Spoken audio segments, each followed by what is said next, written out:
आणि आता बातमी नरेश म्हस्केंची आहे। राऊतांच्या पतंगबाजीला काही अर्थ नाही असं खासदार नरेश म्हस्केंनी संजय राऊतांवर निशाणा साधत म्हटलंय। राऊतांनी आधी आपला पक्ष सांभाळावा आणि त्यानंतर उपमुख्यमंत्री शिंदेंच्या नावानं टाहो फोडावा असा हल्लाबोल खासदार नरेश म्हस्केंनी केलाय।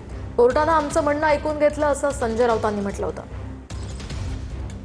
मूळ आरोप असा असायचा की कोर्ट सुनावणीच घेत आमचं ऐकून घेत नाही, पण आता आमचं म्हणणं ऐकून घेतलं जात आहे। काल कपिल सिब्बल यांना 2.5 तासाचा वेळ कोर्टानं दिला।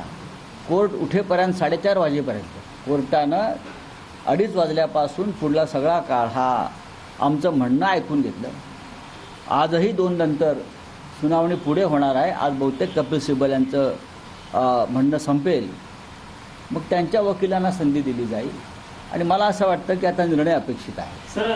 आता न्यायालयाचं कौतुक करायचं आणि निर्णय लागला की न्यायमूर्ती आणि न्यायालयाच्या नावाने शिव्या घालायचा हाच उद्योग तुमचा आहे। त्यामुळे ह्या पतंगबाजीला काही अर्थ नाही आहे।